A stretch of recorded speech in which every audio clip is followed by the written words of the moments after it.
जब किसी मुल्क में ईंधन की कीमत बढ़ती है तो इसका असर सिर्फ कीमतों के बढ़ने तक महदूद नहीं रहता, बल्कि पूरा माशी निज़ाम इसकी लपेट में आ जाता है। ट्रांसपोर्ट महंगी होती है, अशियाए खुरोनोश की कीमतें बढ़ती हैं, रोज़गार मुतासर होता है और सबसे ज़्यादा दबाव आम शहरी पर पड़ता है। यही वजह है कि हालिया दिनों में ईंधन की कीमतों में इजाफे ने सिर्फ मुल्क में माशी बेचैनी को जन्म नहीं दिया, बल्कि सूरत हाल सड़कों पर शदीद एहतजाज, हड़तालों और पुरतशद्दुद झड़पों तक जा पहुंची।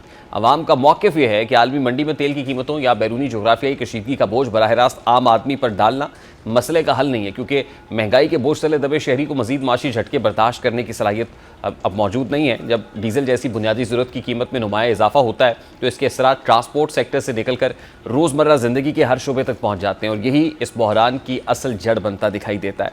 अब इस तमाम दर सूरत हाल में एहतजाज करने वाले सिर्फ सियासी कारकुन नहीं थे, बल्कि ट्रांसपोर्ट से वाबस्ता अफराद, रोज़ाना उजरत कमाने वाले मजदूर और वो शहरी भी शामिल थे जिनकी ज़िंदगी सस्ती सफरी सहूलियात पर मुनहसर है। जब सड़कों पर रुकावटें खड़ी हों, टायर्स को आग लगाई जाए और पब्लिक ट्रांसपोर्ट रुक जाए तो ये दरअसल रियासत और अवाम के दरमियान एतमाद के बहरान की अलामत बन जाता है। यही कुछ उस मुल्क में देखने को मिला जहाँ हज़ारों अफराद का काम पर ना जा सके, तालीमी इदारे बंद हो गए और मामूलात ज़िंदगी मुअत्तल होकर रह गया। और यूँ एहतजाज सिर्फ पेट्रोली मसनूआत की कीमतों के ख़िलाफ़ महदूद नहीं रहा, बल्कि निज़ाम हुक्मरानी पर एक इज्तमाई सवाल बन गया। अब ये एहतजाज और एहतजाजी मंजर ये ज़ाहिर कर रहा है कि मईशत में मामूली नज़र आने वाले फ़ैसले बाज़-औक़ात सियासी दम इस्तेहकाम को जन्म दे सकते हैं। दिलचस्प पहलू ये है कि इस बहरान की एक वजह आलमी सतह पर बढ़ती हुई जोग्राफियाई कशीदगी को भी करार दिया जा रहा है। मशरिक़ वुस्ता में तनाज़ात, तेल की सप्लाई से मुताल्लिक़ खदशात और आबनाए हुर्मुज़ जैसे अहम बहरी रास्तों पर दबाव के असरात हज़ारों किलोमीटर दूर मौजूद ममालिक तक पहुँच रहे हैं। इससे यह हकीकत मज़ीद वाज़ेह होती है कि आज की दुनिया में किसी एक खित्ते का बहरान सिर्फ मकामी नहीं रहता, बल्कि आलमी मईशत को मुतासर करता है। तेल महंगा होता है तो तरक्की पजीर ममालिक के बजट, ट्रांसपोर्ट निज़ाम और अवामी अखराजात सब मुतासर होते हैं। लेकिन असल सवाल यह है कि क्या हुकूमतों के पास आवाम को इस बोझ से बचाने का मुतबादिल इंतज़ाम मौजूद है।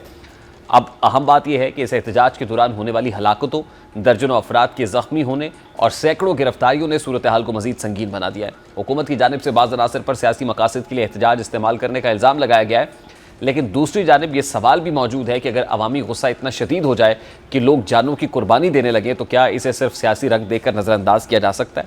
ऐसे हालात में ताकत के इस्तेमाल की बजाय माशी हिकमत अमली, मुकालमा और अवामी एतमाद की बहाली ज़्यादा मौसर रास्ता तस्वुर किए जाते हैं। बहरहाल ये पूरा मंजरनामा किसी जंगज़दा इलाके का नहीं, बल्कि उस मुल्क का है जिसे मशरक़ी अफ्रीका की अहम मईशतों में शुमार किया जाता है, जहाँ सयाहत, तिजारत और इलाकाई असर व रसूख को नुमाया हैसियत हासिल है। और अब वो मुल्क शदीद अवामी गुस्से, महंगाई और एहतजाजी सियासत के एक नए इम्तहान से गुजर रहा है, और वह मुल्क कोई और नहीं बल्कि कीनिया है।